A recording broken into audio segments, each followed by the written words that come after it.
नमस्ते दोस्तों, मेरे YouTube चैनल पर आपका स्वागत है। आज हम फिर से कुंडली देखना सीखेंगे। तो कुंडली देखने के लिए हमें पता है कि हमारी कुंडली में 12 भाव होते हैं। 1, 2, 3, 4, 5, 6, 7, 8, 9, 10, 11, 12। 12 भाव में जो सबसे पहला हमारा भाव होता है वो हमारा सेल्फ का होता है।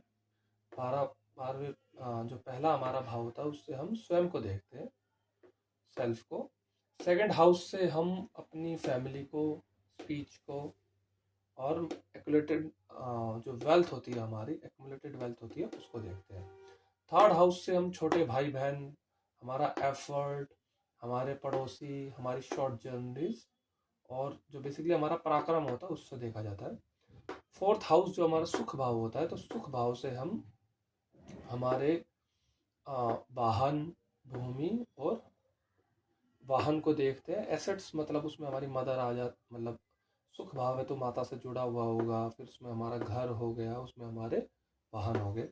फिफ्थ हाउस से हम हमारी इंटेलिजेंस, एजुकेशन और मंत्र जाप और क्रिएटिविटी को भी देखते हैं, और पूर्व जो पुण्य है उनको भी देखा जाता है।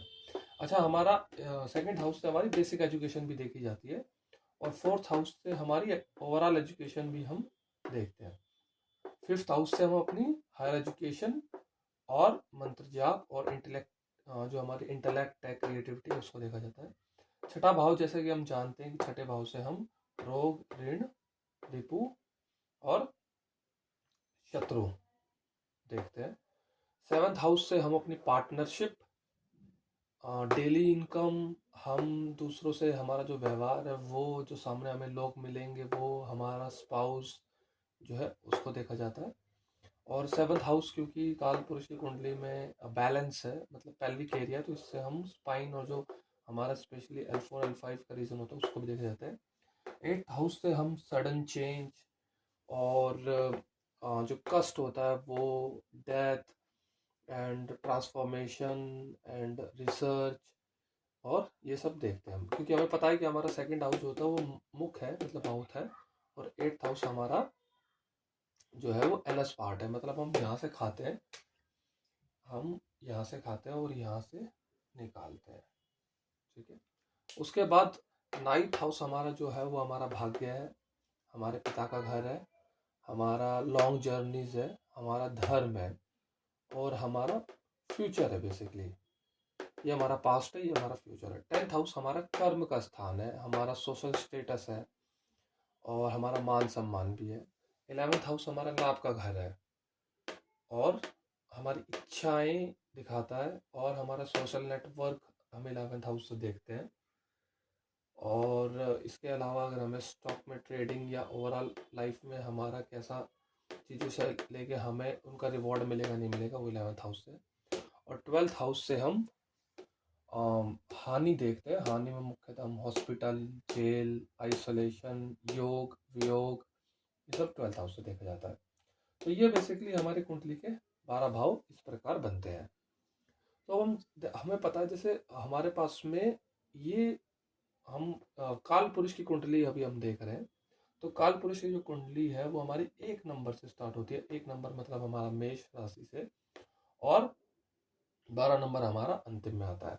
तो काल पुरुष की कुंडली हम मेष लगन की या मेष राशि की कुंडली मानी जाती है। मेष लगन की कुंडली, राशि नहीं बोलेंगे क्योंकि राशि हमारी वहां होती है जहाँ हमारा चंद्रमा होता है। तो मेष लगन की कुंडली मानी जाती है। तो काल पुरुष की कुंडली, तो हम जो भी कुंडली देखते हैं उसे हम काल पुरुष की कुंडली से ही देखते हैं। तो पहले हम देख लेते हैं कि काल पुरुष की कुंडली में कौन कौन से जो हमारे ग्रह हैं वो कहाँ कहाँ स्थित होते हैं।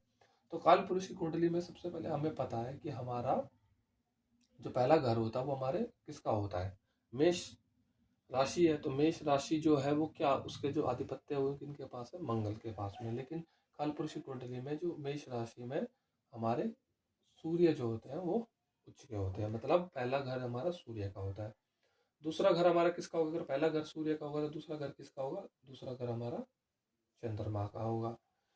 इसके बाद में तीसरा घर, दूसरा घर हमारा, हमें पता है कि दूसरे घर की राशि का नाम क्या, वृषभ। वृषभ राशि जो है, वृषभ राशि में चंद्रमा जो है वो उच्च के होते हैं। उसके बाद थर्ड हाउस, थर्ड हाउस में कोई ग्रह उच्च का नहीं होता। फोर्थ हाउस जो कि कर्क राशि है, थर्ड हाउस हमारी जेमिनी राशि है, फोर्थ हाउस हमारी कर्क राशि है। कर्क राशि में हमारे जुपिटर जो है वो उच्च के होते हैं। उसके बाद है फिफ्थ हाउस। फिफ्थ हाउस हमारा क्या है, सिंह राशि है। सिंह राशि के जो स्वामी है वो कौन है, सूर्यदेव। तो सूर्यदेव उच्च के होते हैं फर्स्ट हाउस में। तो फिफ्थ हाउस में खाली रहता है। उसके बाद सिक्स कौन सी है हमारी, कन्या राशि। कन्या राशि के स्वामी कौन है, बुधदेव, और बुधदेव स्वयं अपनी ही राशि में उच्च के होते हैं।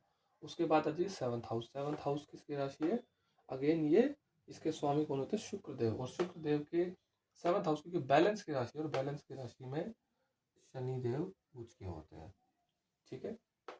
उसके बाद है जी एट्थ हाउस में। एट्थ हाउस में हमारी किसकी, अगेन मंगल की राशि है। तो मैंने बताया कि हमारा जन्म कहाँ होता है, यहाँ। तो यहाँ हम जन्म लेते हैं और यहाँ हमारी डेथ है, मतलब मृत्यु है। तो एट्थ हाउस हमारी डेथ है।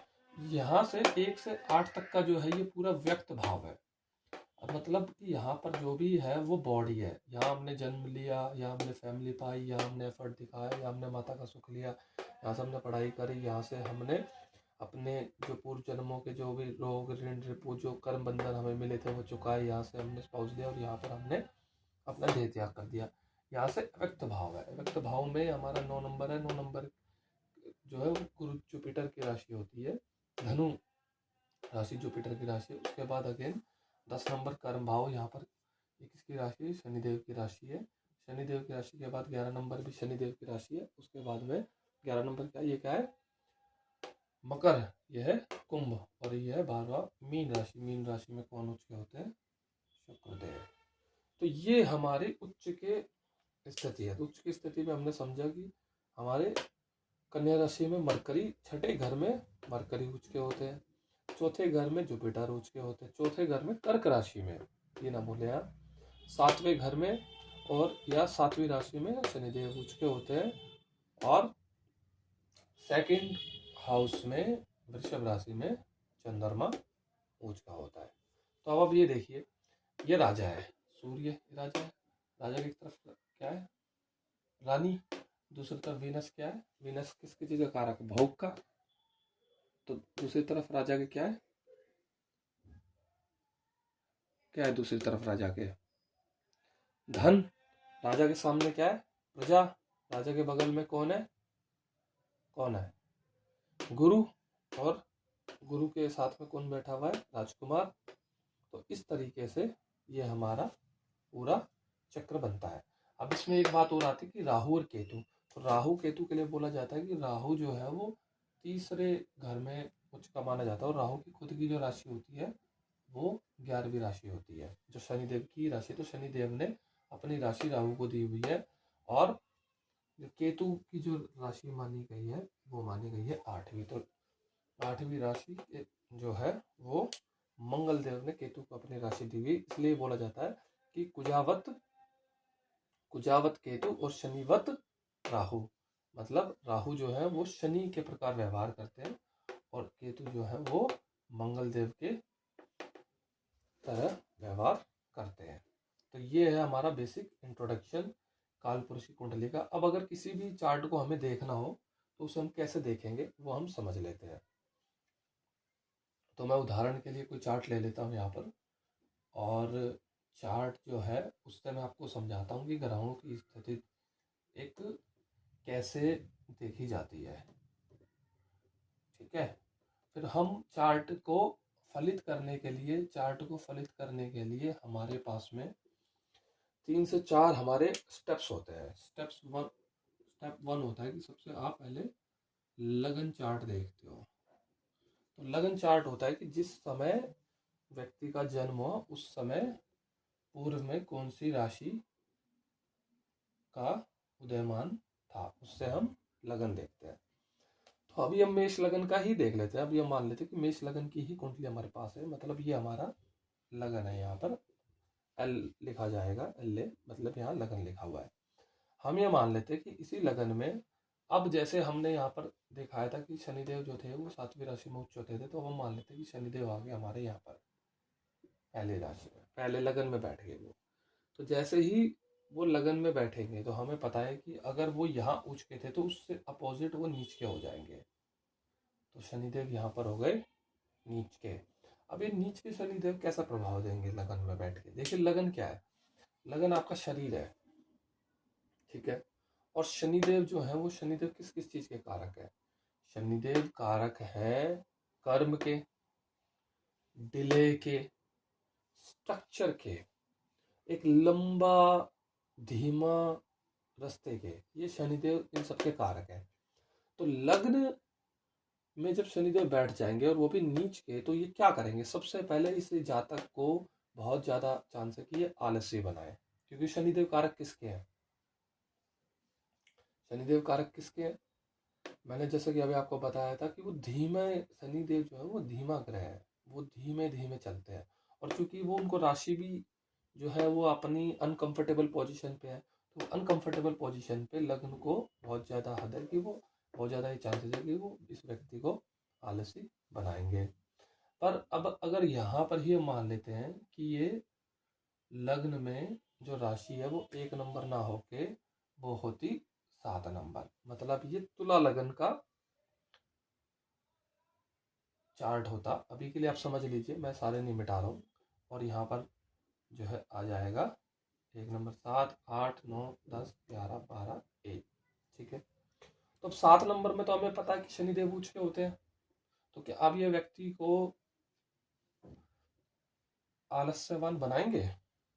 ये क्वेश्चन उठता है ना कि क्या अब ये व्यक्ति को आलस्यवान बनाएंगे या कर्मठ बनाएंगे? क्योंकि शनिदेव के जो शुभ कारक है उसमें तो कर्मठता भी तो है। तो यहाँ पर ये व्यक्ति को, क्योंकि शनिदेव उच्च के हो गए हैं, तो ये व्यक्ति को कर्मठ बनाएंगे। आप देख रहे हैं कि राशि का क्या फर्क पड़ता है।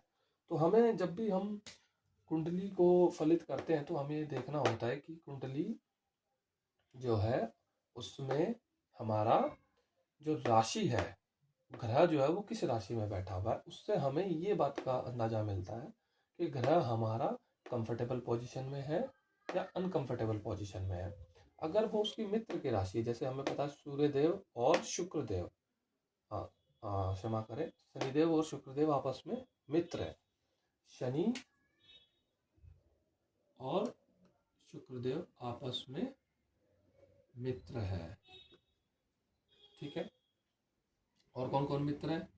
हमें पता है कि शनिदेव, शुक्रदेव, केतु, राहु, ये आपस में मित्र है। जुपिटर, मंगल, मून और सूर्यदेव, ये आपस में मित्र है।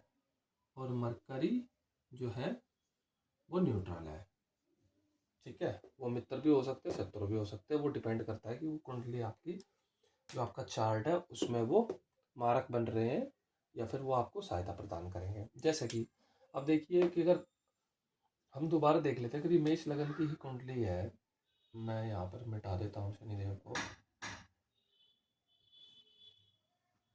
तो जैसा कि हमने देखा था कि हम बता रहे थे कि आपस में किसकी मित्रता है और किसकी शत्रुता है, कि शनिदेव, शुक्रदेव और केतु राहु आपस में मित्र है, और गुरुदेव, मंगलदेव और चंद्रमा और सूर्यदेव आपस में मित्र है, और मरकरी जो है वो हमारे न्यूट्रल है। अब हम देख रहे थे कि जैसे कि किस कुंडली में कौन से ग्रह हमारा, मतलब कौन सा जो ग्रह है वो हमारा हमारे समस्या प्रदान करते हैं। तो हमें पता है कि 6, 8, 12 ये जो है हमारी कुंडली में, इन घरों को अच्छा नहीं माना गया है अनटिल अनलेस आप इनको यूज नहीं करते हो। तो 6th हाउस हमारा क्या है? 6th हाउस हमारा डिसिप्लिन भी है। 6th हाउस हमारा क्या है? 6th हाउस हमारा सेवा भी है। तो अगर आप सेवा करते हो, डिसिप्लिन में रहते हैं, तो यही 6th हाउस आपके लिए वरदान बन जाएगा। 8th हाउस क्या है? 8th हाउस हमारा रिसर्च है। आप देखेंगे कभी भी जब भी हमें जीवन में समस्या आती है तो हमें उस समस्या की गहराई में जाना पड़ता है। तो वो गहराई क्या है? जब हम गहराई में जाते हैं तो हम बेसिकली 8th हाउस को यूज करते हैं। तो इस 8th हाउस से हम अपने जीवन की समस्याओं का निवारण भी करते हैं। 12th हाउस क्या है हमारा? 12th हाउस हमारा आइसोलेशन है। पर क्या इस संसार में ये संभव है कि कोई भी व्यक्ति बिना अकेले हुए या अपने में जाए हुए वो किसी भी चीज़ को ढूंढ सकता है। हमें पता है कि जितने भी वैज्ञानिक होते हैं उनको एकांत में जाना पड़ता है, उनको तपस्या करनी पड़ती है, साधना करनी पड़ती है किसी भी काम के बाद, तभी हमें जो है वो फ्रूटफुल एक रिजल्ट मिलता है। दूसरा एक हम यहाँ पर एक चीज़ और समझेंगे कि कुंडली में आपस में भावों का संबंध क्या होता है। भावों के संबंध की बात यहाँ पर ये है, कुंडली में जब भी हम कुंडली रीड करते हैं तो हम उसमें देखते हैं कि कौन सा भाव अपने से कहाँ कैसे गया है। इसको बोलते हैं रिलेटिव पोजीशन। ठीक है। अब रिलेटिव पोजीशन का मतलब क्या है? रिलेटिव पोजीशन का मतलब है प्लैनेट्स के आपस में रिलेटिव पोजीशन। जैसे कि हम ये देखते हैं, मान लीजिए कि हमें पता है ये हमारा 7th हाउस है, ये हमारा 1st हाउस है। मान लीजिए कि मंगल जो है वो हमारा 6th हाउस में बैठ जाता है। ठीक है। तो मंगल अपने से स्वयं से कहाँ गया? 1 2 3 4 5 6। ठीक है। तो लग्न का स्वामी कहाँ चला गया? रोग ऋण रिपु के भाव में। तो ये हमारा क्या बना? ये हमारा बना छठे का संबंध। और यही देखिए अगर हम इसको काउंट करें 1 2 3 4 5 6 7 8, तो मंगल से मतलब छठे घर से जो लग्न हमारा बनता है वो बनता है 8वां। तो हमारा एक एक्सिस होता है हमारा 6 8 एक्सिस। इसको अच्छा नहीं माना जाता है।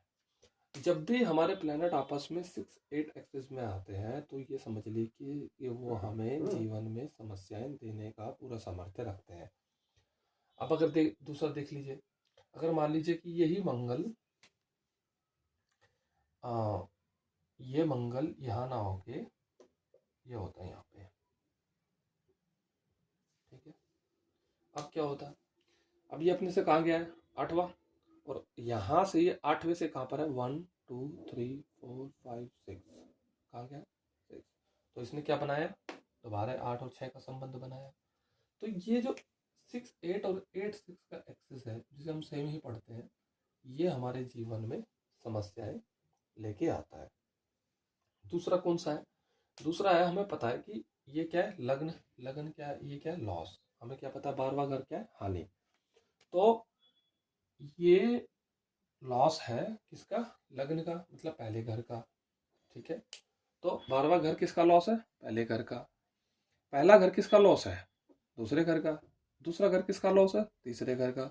तीसरा घर किसका लॉस है? चौथे घर का। चौथा घर किसका लॉस है? 5वें घर का। अब से कहने का मतलब क्या है? अब देखिए, दूसरा घर, पहला घर किसका लॉस है? दूसरे घर का। अब मान लीजिए कि व्यक्ति, पहला घर हमें पता है क्या होता है? लग्न। लग्न मतलब हम सेल्फ, स्वयं। ठीक है। अब व्यक्ति सिर्फ अगर अपने ही ऊपर ध्यान दे, ठीक है, सिर्फ मैं, सिर्फ ये वो ही करे, तो क्या होगा? सेकंड हाउस हमें पता किसका? फैमिली का है। तो उसका फैमिली पे ध्यान जाएगा? नहीं जाएगा। तो क्या होगा? फैमिली का लॉस होगा।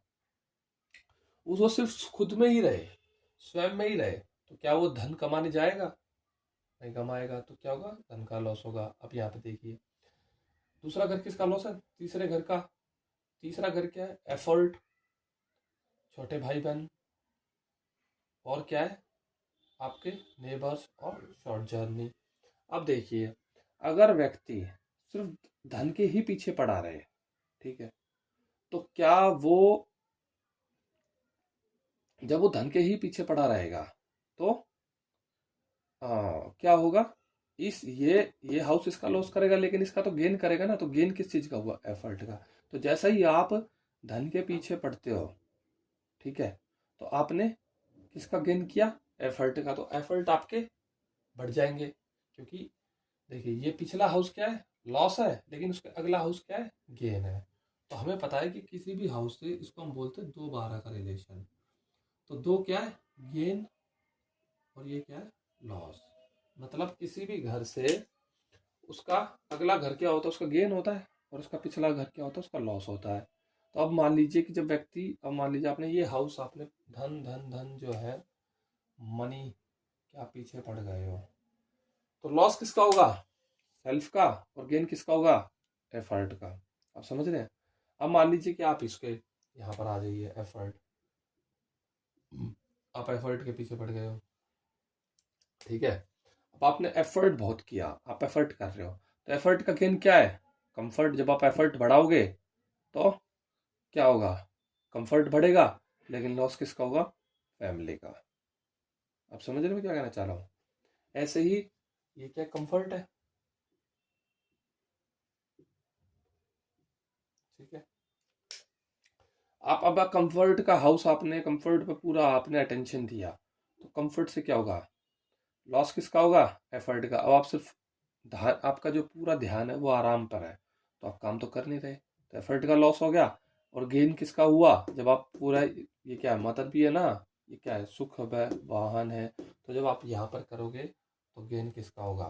क्रिएटिविटी, इंटेलेक्ट,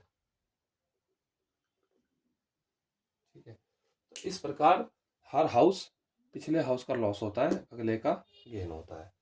तो इससे हमें क्या एक्सिस समझ में आया कि एक एक्सिस होता है हमारा 8 6 2 12 और 1 4 7 10।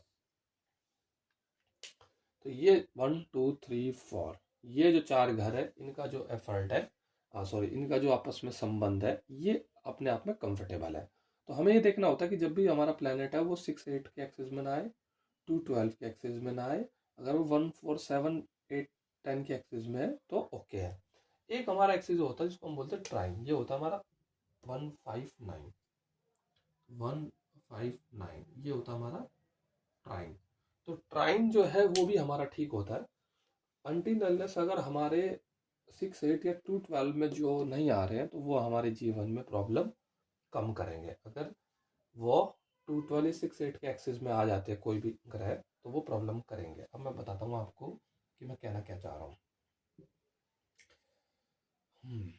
आपको सभी को पता होगा कि हमारे कॉन्सेप्ट होता है विंशोत्तरी दशा का, ठीक है। तो वैदिक ज्योतिष में हम जो भी लेते हैं वो विंशोत्तरी दशा से ही पकड़ते हैं। अब मान लीजिए कि आपका जो दशानाथ है वो है, मैं ले लेता हूँ यहाँ पर मार्स को ले लेते हैं, चलो, ठीक है। 4 नंबर राशि है, 4 नंबर राशि में जो मंगल है वो हमारा क्या हो जाता है? नीचे हो जाता है, ठीक है। तो सबसे पहले मान लीजिए हमने ये माना कि व्यक्ति की जो दशा है वो आ गई किसकी? मंगल देव की, ठीक है। मंगल देव की दशा आ गई है, महादशा की बात हो रही है। अब इस महादशा में, मंगल देव की महादशा में व्यक्ति, तो सबसे पहले तो क्या होगा, उसका 4th हाउस एक्टिवेट हो जाएगा, ठीक है। सबसे पहले क्या हुआ? 4th हाउस एक्टिवेट हो गया। 4th हाउस के साथ और कौन सा घर एक्टिवेट होगा? 10th हाउस एक्टिवेट होगा, क्योंकि ये यहाँ से दृष्टि देंगे, ठीक है। उसके बाद में और कौन सा हाउस एक्टिवेट होगा? 1st हाउस एक्टिवेट होगा, क्योंकि इनके पास खुद की लॉर्डशिप है, ठीक है। उसके बाद कौन सा हाउस एक्टिवेट होगा? 8th हाउस एक्टिवेट होगा, क्योंकि इनके पास में जो स्वामित्व है वो 8th हाउस का भी है। और कौन सा हाउस एक्टिवेट होगा? 1 2 3 4, चौथी दृष्टि से ये 7th हाउस को भी एक्टिवेट करेंगे। और कौन सा हाउस एक्टिवेट होगा? 1 2 3, 1 2 3 4 5 6 7, सप्तम दृष्टि तो होती है 8 9 10, 10वें हाउस को दृष्टि देंगे। अब देखिए सबसे ज्यादा इसमें कौन सा घर हमारा एक्टिवेट होगा? 1st हाउस, लग्न। क्यों? क्योंकि लग्न से वो, सॉरी, क्षमा करें, मंगल देव की 10वीं दृष्टि नहीं होती, 8वीं दृष्टि होती, तो हमारा ये घर एक्टिवेट होगा, ठीक है। 10वीं दृष्टि जो होती है वो शनिदेव की होती है, तो मंगल देव की जो दृष्टि होती है वो 4 8 7 और 8, ठीक है। तो अब हमने ये समझा कि जब हमारी मंगल देव की महादशा आएगी तो सबसे पहले तो ये हमारा मेन जो रिजल्ट देंगे वो हमारे चौथे घर का देंगे, उसके बाद हमारे 7वें घर का भी देंगे, ठीक है, चौथी दृष्टि से। फिर वो 8वें घर का भी देंगे। तो सबसे प्रोमिनेंट किसका देंगे? 4th हाउस का, 1st हाउस का और 8th हाउस का, क्योंकि ये इनका तो इनके पास में स्वामित्व है। उसके बाद किसका देंगे? 7th हाउस का, 10th हाउस का और 11th हाउस का, ठीक है। अब हम ये मान लेते हैं कि मंगल देव में हमारी जो अंतर्दशा है वो आ गई सूर्य देव की। ठीक है, सूर्य देव की दशा आ गई। मैं इसको ऐसे ही लिख देता हूँ। जो दशा है वो हमारी सूर्य देव की आ गई है। अब ये मंगल की महादशा में सूर्य देव की अंतर्दशा कैसे रहेगी? देखिए, मंगल और सूर्य देव के बीच में क्या संबंध बन गया है?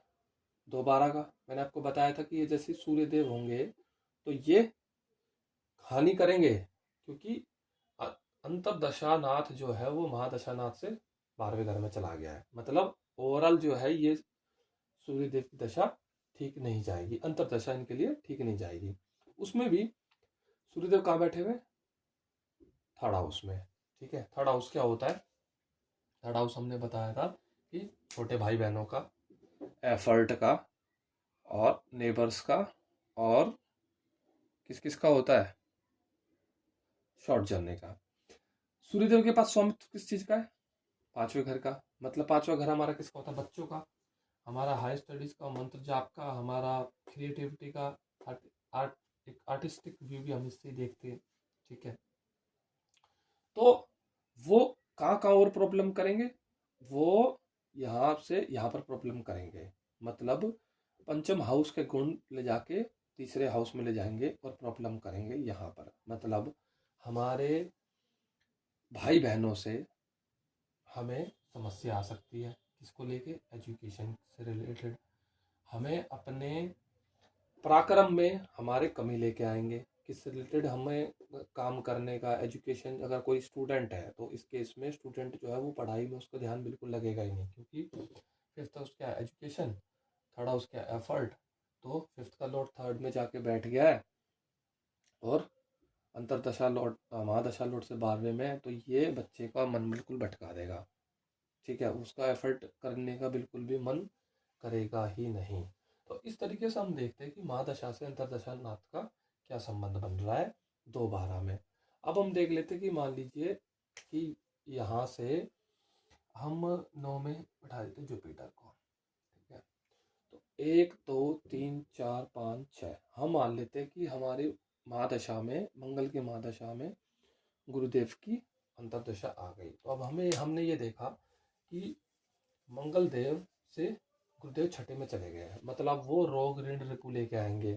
ठीक है, पहला तो अच्छा, रोग ऋण रिपु तो लेके आएंगे, लेकिन वो स्वामी किसके हैं? नवम भाव के और 12th हाउस के।